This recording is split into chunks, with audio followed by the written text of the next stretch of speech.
Hi, welcome. My name is Isabelle Dupuy, and this is our new podcast, Fiction Prescriptions.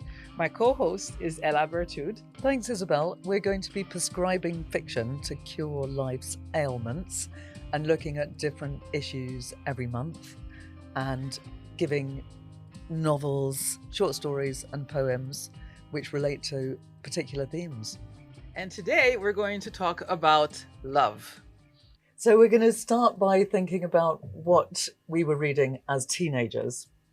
I was at boarding school and I spent a lot of time reading Mills and Boon books, which were secretly brought into the school and were contraband.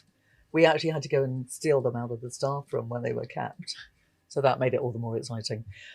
But actually what I really loved reading was Jilly Cooper. I was obsessed with Jilly Cooper. And my mum gave me all the Jilly Cooper novels, like Bella, Imogen, all those early ones that had girls' names. And they had a really big effect on my whole psyche. What were you reading? We'll come back to what it did to me in a minute. Well, yes, we were saying that it would be interesting to see when we were 15 what we read and how it influenced our concept of love, of romantic love, what we thought was obtainable, desirable, what would make us happy. And I was 15, I was living in Port-au-Prince, and I had a big brace because I had a scoliosis. Mm-hmm. So my movements were limited in all senses of the word. And so I think this made me look more into fantasy. Oh. And so I was into superheroes. I was into Spider-Man. I was into, Superman and Lois Lane. And it's very basic, actually. But I really had this draw for a superhero who could help me rise above my limitations. Funnily enough, I was also obsessed with Tarzan of the Apes. And I read all of the Edgar Rice Burroughs. There were, I think, 12 of them. My dad gave them to me. And looking back on them now, they're quite difficult reads. They're not easy. And of course, it's all this mad fantasy of living in a jungle. And I'm still looking for my Tarzan. You see, and it's funny because I grew up in Haiti where it's in French. And so the French have this way of either translating or doing a parallel universe to the Anglo-Saxon creations. And so they had a cartoon called Rohan, who was the French Tarzan, who only wore a loincloth as well, but his was actually torn. So you could see more revealing. Exactly. It was but the book I also remember reading was Flowers in the Attic. Yes, which went round our boarding school like an absolute plague. Everyone was reading that. And I refused to read it because everyone else was reading it. But yeah. I know the story. And it's incest. It's incest. It's dirty. And it was, of course, very titillating. Erotic. Yes. If you're a 14-year-old frustrated girl. Exactly. So that was something that marked me. But on the other extreme of it, I used to love Lords of the Rings. Oh, yeah. The Tolkien trilogy. And I was... That had a strange romantic effect. And and I kept rereading this romantic story between Aragorn, who was the human warrior, and the elf princess Arwen. I read this probably like 10 times. Yeah. And do you think that informed your attitude to love ever since? I think Are you looking for your Aragorn still? I'm looking for my Aragorn still. I mean, I thought I as you, we think we find them and then they last a little bit and then, we have to be back on the drawing board again. Yes. Exactly. Yes. But Jilly Cooper, I think she had a really good effect on me because actually those early books were very thought-provoking. I read them very quickly and saw them as romances with happy endings, but actually looking back on them, they are stories of becoming and they have quite a feminist message. They're not as kind of, everyone ends up happily married. Exactly. They're quite thought-provoking, and many of the characters in those books end up learning a lot through their experiences and possibly ending up man-free, interestingly. Indeed. Yeah. So I'm going to go back and read them again and see what I learn. Yeah, I should read them. I've never read them. So now you're making me quite interested. Because for a while I thought they were, they were just easy romance reads. novels. Yes, yeah, exactly. No, Jilly, we love Jilly. Oh, thank you. Thank you, Ella. So from there, we're moving on to a book that we've both reread for this topic, which And is we read first in our 20s. and read first in the 80s. It's an Yeah. old book from 84. And it is this one, The Unbearable Lightness of Being by Milan Kundera. It is a stunning book in every sense of the word and so current to what we're living today.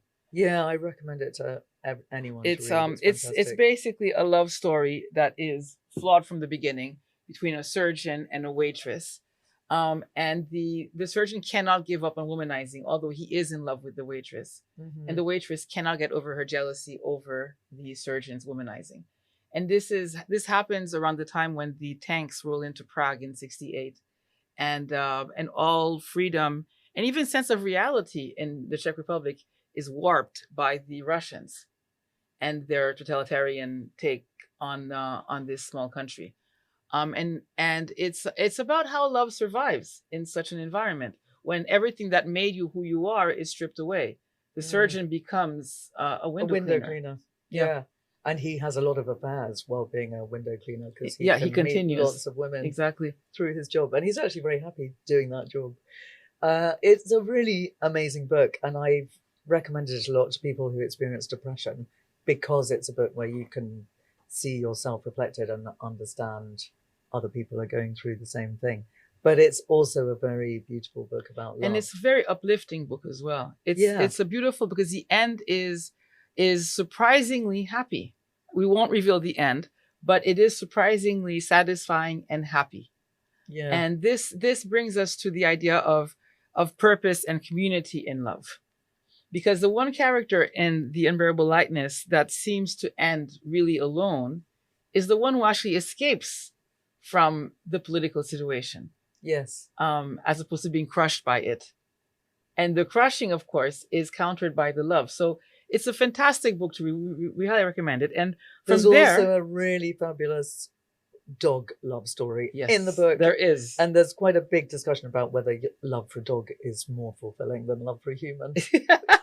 Which indeed will strike a chord with many of our listeners. Exactly. So the other book, from the same time as Milan Kundera, is Tom Robbins's Jitterbug Perfume. Probably my favorite book of all time. And you have to survive the first 50 pages. Yeah, because they've become feel dated. They're in a little way bit dated. But Kundera doesn't feel dated, I must admit. But if you can swim through the first 50 pages, you have an enormous treat waiting for you about love again. Because this is in a way the opposite, but it rejoins it. Because love as an island is a weird concept since Blue Lagoon. Remember Blue Lagoon from the 80s? Yeah. With Brooke Shields? Yes. And that the Western world has been promoting as that is what romantic love is. Fusion, right? And isolation. And it doesn't work. It doesn't work in the long term.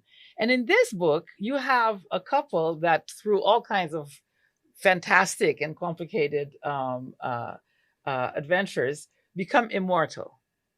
And it's about, and they stay together and they love each other. And for it's 600 years. Yeah, for 600 years. A big theme in this book is immortality. And Alabar, who's the central character, is a king who, at the very beginning of the book, gets a grey hair. And because he's a king in a tribe in Germany, that means he's got to die because he has to make way for the next king. And he thinks, sod this, I'm not going to die, I'm going to run away. So Alabar then spends the next 600 years finding ways to live forever. And one of the things that he discovers is that you should have a bath every day, you should have an orgasm every day, and you should breathe in a circular way. And that's the secret, everyone, to eternal life, by the way. And because he discovers those. Love. Exactly. And he is happy with that. The woman he's with is a perfumer. Yeah. She's a perfumer. She's also another one who escapes from death. She's from India. She's supposed to be put on a settee and she runs away from it. And she also with him learns how to stay alive for 600 years. But he is happy after 600 with their relationship. He doesn't need more. He is complete. She is the one who says after 600 years, maybe we need more purpose in our life than running around like gypsies or for, around continents for 600 years. Yeah. And it's a beautiful story that makes you think about the relation between connection, corporal connection, right? The It's a physicality very of life. physical and Um, passionate book, isn't it? exactly, against a more Cartesian, of course, You the were bad. saying it was quite a dirty book, which It is is also a dirty book, yes. which is true. Yeah, Yeah. yeah. It A lot also of makes it a smells. fun read. A lot of smells. Yeah. Fantastic read. Yeah. And the bad guy is an intellectual who's trying to become immortal, but only through science and not through the heart. Yeah, that's true. Yeah. And so it's a good it rejoins Kundera in this idea of love as connection. It's a very exuberant book, isn't Yes. it? Which one might say is the opposite of this one, Big Kiss Bye Bye by Claire Louise Bennett. So this is very beautifully written. It's a book that you can pick up and read any page and be stunned by the prose. It's also very funny. It's one that I've been looking at and chortling over. But it's a love story of a really depressing nature, because it's, as you were saying, it's love in isolation. It's a very insular kind of love of a woman for an older man. And it ends up being a bit nihilistic in its scope, in its philosophy, because it's because exactly there's nothing else going on. This woman is alone. She's moved, and she's thinking back to her relationships, and there's something very bare about this, and there's something that is not embracing of life and of the future, frankly. So the philosophy behind this we found a bit troubling. But it does have a beautiful kiss. Yes. A very beautiful kiss. Yes. So it's a great read. Memory of a kiss. But it's a sad one. And we said we didn't want unhappy endings. This would be a good cure for romantic illusions. if you feel like you're trapped in the belief that everything's going to work out happily, then read this book. I think it's a good book for actually standing on your own 2 feet and making you feel like you should get on with your life and not rely on a man. Yes. Or woman to do that. I think it's a good book as a cautionary tale. Yeah. I think it's a cautionary tale because I think that this book promotes individualism too much. I think that to stand on your own 2 feet, we can talk about this book, Skin and Bones by Renee Watson. And this book is also about a woman who's also trying to figure out her power, just like Big Kiss Bye Bye. But she discovers her power through other people, through caring for other people.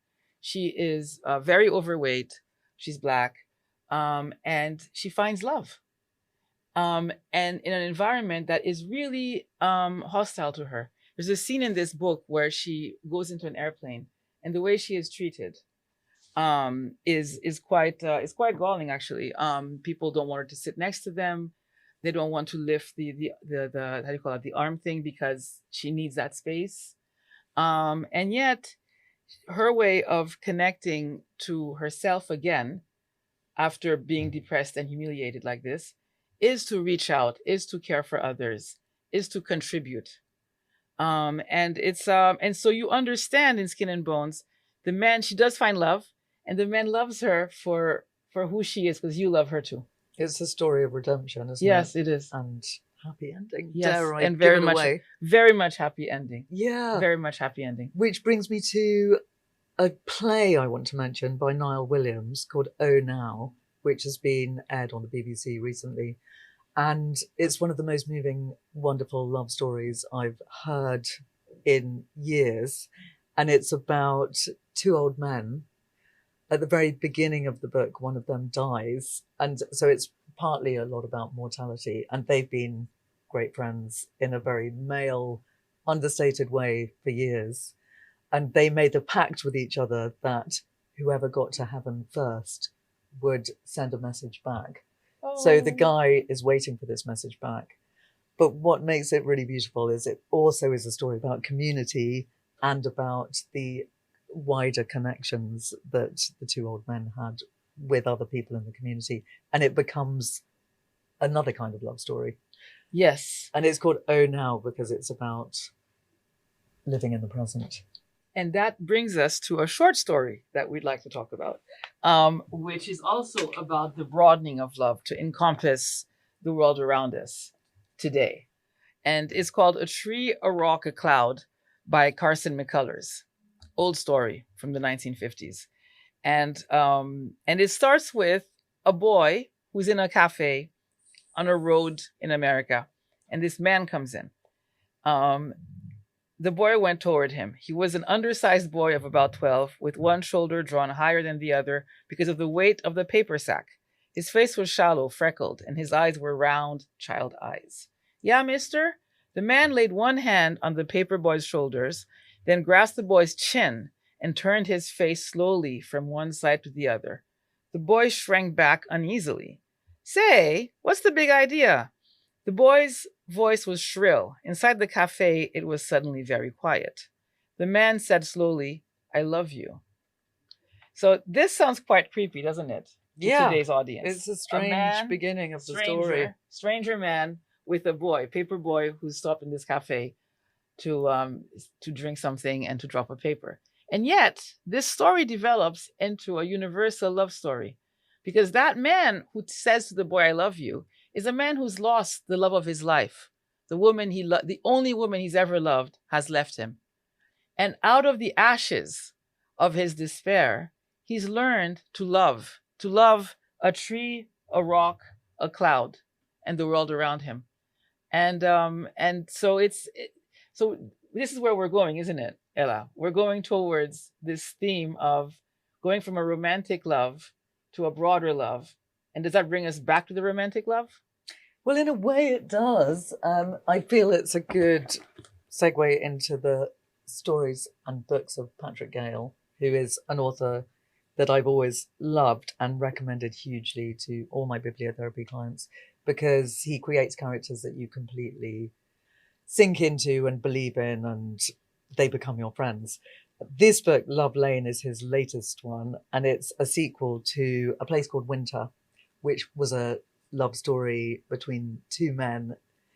In brief, it's about a gay man who is discovered to be gay and has to leave England and go and live in the plains of Saskatchewan, a place called Winter, where he runs a farm and falls in love with a man. This is when he needs to come back to England years later, and he's an old man. And he has also lost the love of his life. And it's about the new connections he makes. And it's a really beautiful, lovely story. And I just feel with Patrick Gale, you always sink into these wonderful real lives, and you completely feel like you are there. And it's very redemptive and human. And it's validating. And very much about community and the importance of community. So what we're saying here, I think, is that we feel perhaps that from going from the island of love to go to a life, that love is a way for us to participate in life. Yeah, I think that's right. Yeah. So going from the insula to the wider community, the wider planet. If you want to go back to Jitterbug. Yeah, no man is an island entire of itself. And this and it's funny how we're always drawn still though to this island idea, aren't we? Yeah. This individualistic idea where we are supposed to be on our own, and maybe the one loved person has to fulfill all our needs because we're on an island alone with this other person. Exactly. And is that an unrealistic goal at the end of the day? Yeah. So we have a poem which explores this idea, As I Walked Out One Evening, by W.H. Auden. Shall I start reading it? That would be lovely. Okay. As I walked out one evening, walking down Bristol Street, the crowds upon the pavement were fields of harvest wheat, and down by the brimming river I heard a lover sing, under an arch of the railway, Love has no ending. I'll love you, dear, I'll love you till China and Africa meet, and the river jumps over the mountain and the salmon sing in the street. Till love you till the ocean is folded and hung up to dry, and the 7 stars go squawking like geese about the sky. The years shall run like rabbits, for in my heart, my arms, I hold the flower of the ages and the first love of the world. But all the clocks in the city began to whir and chime. Oh, let not time deceive you. You cannot conquer time.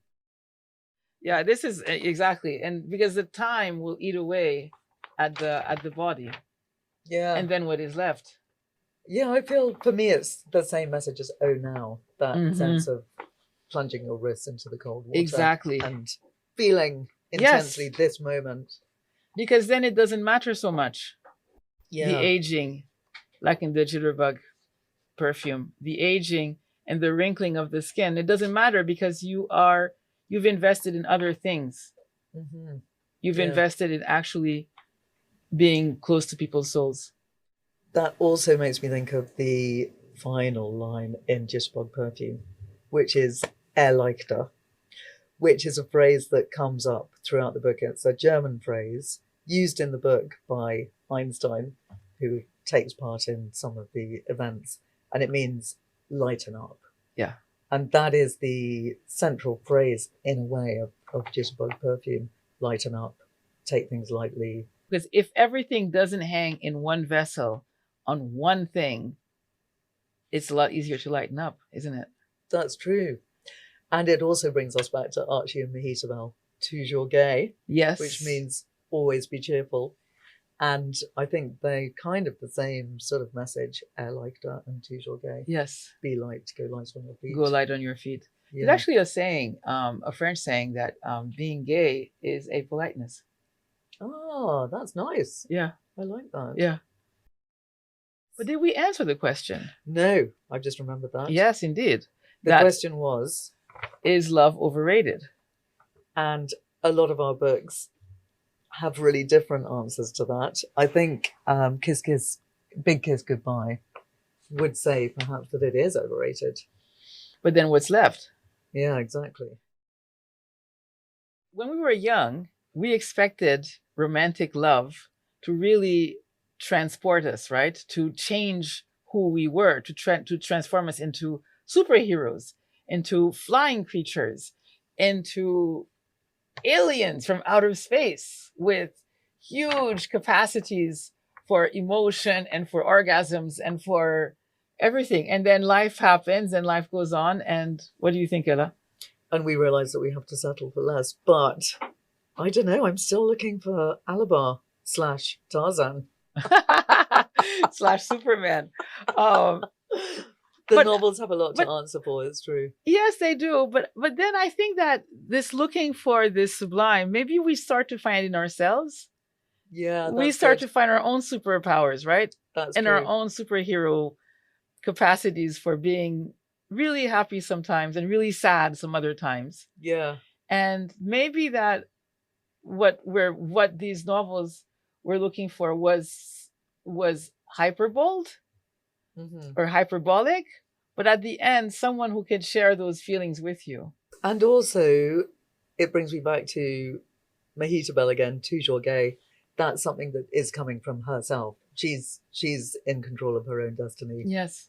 She's a crazy alley cat, but there's life in the old dame yet. So I think she looks inside herself and finds her superpowers. Yeah, I think there is that moment after your teenage years when your life actually has been quite small. You haven't done very much yet, but your emotions are very big because they're all in the future. Yeah. And now you've lived and you've done a lot and you've learned to control your emotions a bit more. And we hope. and you realize that indeed lightness of being is where it's at. Yeah. And that's how that book ends. That's how The Unbearable Lightness of Being ends, without revealing the end. It is about, lightness, even in the face of death. Yeah. Fantastic. Brings us back to Erleichter. Yeah. So I think we go a full, maybe we do, love is overrated if we look at it from a teenage perspective, looking at overblown romance novels that oversell. Yes. A moment in time. Yeah. A kiss. But love is not overrated as a way of life and as a way of lightness, as a way of being light. Yeah. And there's a moment in many of the books that we've discussed and in the play Oh Now, where love seems to overtake the whole world in a really wonderful, profound way. So love is definitely not overrated, but maybe novels do have quite a lot to answer for. Yes. Yes. Ella, thank you so much. This has been such a fantastic discussion. Thank you, I've Isabelle. enjoyed I this feel so much. enlightened. Me too. I feel in love. We'll see you next time on Fiction Prescriptions. Our next topic will be The state of the world. So it's a big one. It's a big one. We'll Yeah. find love in there too. We will. Do send in questions if you have any. We'd love to know your particular thoughts, and we'll be ready and waiting with Fiction Prescriptions. Yeah, so please send us your questions. We can't wait to see them. Thank you. Thank you.